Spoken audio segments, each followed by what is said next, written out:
राजस्थान, छत्तीसगढ़, मध्य प्रदेश में बम्पर जीत के बाद सीएम चेहरे पर मुहर लग गई है। बस आधिकारिक ऐलान बाकी रह गया है। सूत्रों के मुताबिक जल्द बीजेपी 3 मुख्यमंत्रियों पर ऐलान करेगी। इसी बीच दिल्ली में मीटिंग्स का दौर लगातार जारी है। तो राजस्थान, छत्तीसगढ़ और मध्य प्रदेश तीनों ही राज्यों में बिना सीएम फेस के ऐलान के ही बीजेपी ने चुनाव लड़ा था और अब ये खबर आ रही है कि लगभग तीनों नाम फाइनल हो गए हैं। बस औपचारिक रूप से इसकी घोषणा करना बाकी है। सूत्रों के हवाले से ये जानकारी है कि लगभग नाम तय हो गए हैं और हो सकता है कि आज शाम तक या कल तक सारे नाम सामने भी आ जाए। निश्चित तौर पर, क्योंकि बम्पर जीत हासिल की है। तीनों ही राज्यों की बात करें तो ये उम्मीद से परे जीत हासिल की है बीजेपी ने।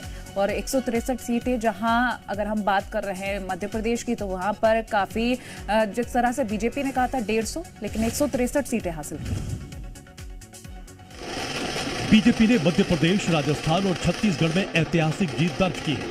इस प्रचंड जीत के बाद अब सभी को इन राज्यों में मुख्यमंत्रियों के नाम का इंतजार है। सूत्रों के मुताबिक बीजेपी ने इन तीनों राज्यों के लिए मुख्यमंत्रियों के नाम तय कर दिए हैं, लेकिन अभी तक नामों का खुलासा नहीं किया गया है। गौरतलब है कि मध्य प्रदेश, राजस्थान और छत्तीसगढ़ में बीजेपी ने बड़ी जीत हासिल की है।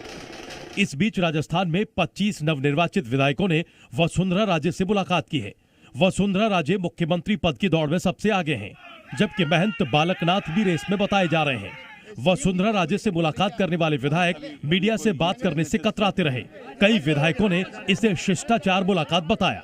मध्य प्रदेश में जीत के बाद शिवराज सिंह चौहान के मुख्यमंत्री बने रहने की संभावना ज्यादा है, क्योंकि शिवराज सिंह चौहान मध्य प्रदेश में बीजेपी के सबसे कद्दावर नेताओं में से एक हैं। दिल्ली में अमित शाह, जेपी नड्डा से राजस्थान के प्रभारी अरुण सिंह और अध्यक्ष सीपी जोशी ने मुलाकात की है। जी मीडिया संवाददाता प्रमोद भोपाल से हमारे साथ जुड़ गए हैं, उनसे जानकारी लेंगे। प्रमोद, देखिए, तीनों ही राज्यों की जब हम बात कर रहे हैं तो सीएम फेस को लेकर लगभग मोहर लग चुकी है। अगर हम मध्य प्रदेश में जाने की कोशिश करें, जानकारी क्या मिल पा रही है?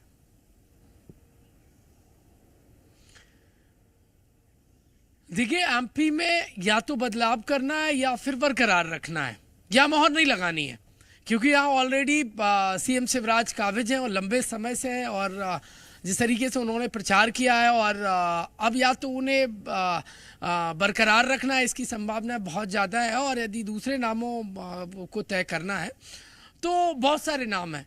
नाम कौन कौन से हैं? गोपाल भार्गव, जो सीनियर मंत्री है, 9 बार के विधायक हैं, बीजेपी के राष्ट्रीय महासचिव कैलाश विजयवर्गीय लंबे समय बाद मध्य प्रदेश लौटे हैं, और केंद्रीय मंत्री नरेंद्र सिंह तोमर, ज्योतिरादित्य सिंधिया की भी संभावना है, प्रदेश अध्यक्ष वीडी शर्मा और प्रहलाद पटेल जैसे बड़े नाम हैं। इनमें से कोई एक नाम मुख्यमंत्री पद के लिए तय किया जा सकता है, ये दावेदार है।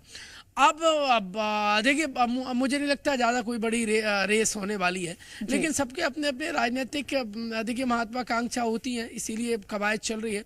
बताया ये जा रहा है कल देर रात को कई दिग्गज नेता हैं जो इस रेस में, वो बीजेपी दफ्तर पहुंचे थे भोपाल में, कोई दिल्ली दफ्तर जा रहा है और दिग्गजों से मुलाकात कर रहा है। तो सबके अपनी अपनी डपली, अपने अपने राग हैं जो इस वक्त चल रहे हैं, लेकिन इन सबके बीच में मुख्यमंत्री आपको रिलैक्स मूड में नजर आए, और वो अपने परिवार के साथ आप एक रेस्टोरेंट में नजर आए।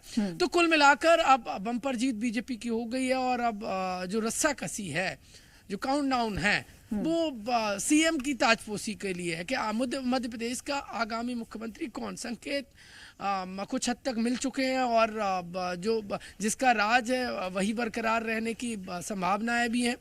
लिहाजा अब देखने वाली बात ये होगी कि आधिकारिक तौर पर जो विधायक दल की बैठक है वो कब तक बुलाई जाती है, क्योंकि अब तक ऐसा कोई मूवमेंट नहीं मिला। बाकी स्टेट में आप देखेंगे तो बहुत ज़्यादा एक्टिविटीज़ आपको जो पर्यवेक्षक नियुक्त कर दिए गए, लेकिन मध्य प्रदेश में इससे उलट है। बहुत, जैसा मौसम ठंडा है वैसे ही सियासी घटनाक्रम भी मध्य प्रदेश में एकदम आप देखेंगे तो बहुत ठंडा नजर आएगा, बिल्कुल कुछ गर्म नहीं है यहाँ पर। पता नहीं क्यों यहाँ पर देखिए बीजेपी बम्पर जीती है तो रिलैक्स मूड में चली गई है।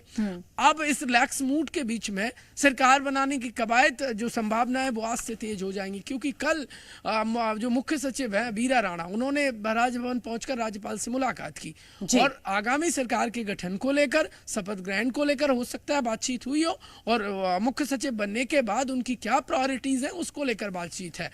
तो इन सब के बीच में आज से नई सरकार के गठन की जो सुगबुगाहट है कमल, वो शुरू हो जाएगी। बिल्कुल, ठीक है प्रमोद। रायपुर लिए चलते हैं अपने दर्शकों को, जहां से हमारे सहयोगी राजेश जुड़े हुए हैं। राजेश, आप बताइएगा कि छत्तीसगढ़ में क्या हलचल है सीएम फेस को लेकर, क्योंकि कल भी मुलाकातों का दौर चला है। निश्चित तौर पे छत्तीसगढ़ में भी कमोबेश यही स्थिति बनी हुई है, क्योंकि छत्तीसगढ़ में भी मुख्यमंत्री पेश को लेकर के कहीं ना कहीं चर्चाओं का जो दौर है वो जारी है। कल यहाँ से प्रदेश प्रभारी ओम माथुर और सह प्रभारी मनसुख मंडाविया और साथ साथ नितिन नवीन यहाँ से भाजपा प्रदेश कार्यालय में तमाम जो भाजपा के जो नए नवनिर्वाचित जो विधायक हैं उनसे मुलाकात की। उनसे मुलाकात करने के बाद ये तमाम जो नेता हैं वो दिल्ली के लिए रवाना हो गए और कयास ये लगाए जा रहे हैं कि आज एक बड़ी बैठक दिल्ली में केंद्रीय नेतृत्व के साथ कहीं ना कहीं बीजेपी के जो प्रभारी हैं उनकी हो सकती है, जिसपे कहीं ना कहीं मुख्यमंत्री चेहरे को लेकर के आज फैसला हो सकता है। हालांकि ये जो बातें हैं वो सूत्र जरूर ये बातें कह रही है, लेकिन छत्तीसगढ़ की यदि हम बात करें मुख्यमंत्री चेहरे को लेकर के, तो छत्तीसगढ़ में पहला नाम इस वक्त यदि आ रहा है तो वो डॉक्टर रमन सिंह का है। और डॉक्टर रमन सिंह की छवि भी वैसी की वैसी बनी हुई है, चूंकि 15 साल तक वे राज किए। उसके बाद हालांकि 15 साल राज करने के बाद 2018 में बीजेपी 15 सीट पे जरूर सिमट गई थी।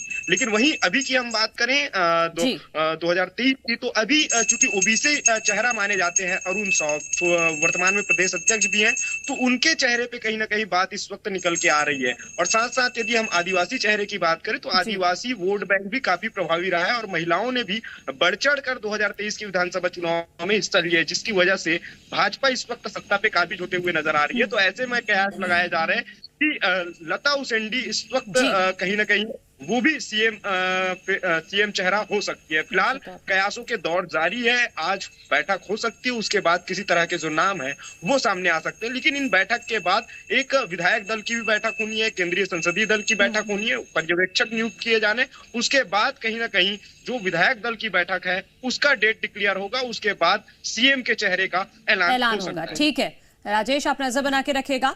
बहुत शुक्रिया आपका तमाम जानकारी के लिए। प्रमोद, आप बने रहिएगा हमारे साथ। तो हो सकता है कि छत्तीसगढ़ को इस बार महिला मुख्यमंत्री भी मिल जाए। हालांकि जो हमारे सहयोगी बता रहे हैं कि रमन सिंह अभी सबसे रेस में सबसे आगे चल रहे हैं निश्चित तौर पर। और देखना ये होगा कि दोनों ही राज्यों में क्या परिणाम रहते हैं, क्योंकि मुख्यमंत्री के नाम को लेकर कयास तो बहुत तेज है, लेकिन किसके नाम पर मोहर लगती है वक्त बताएगा।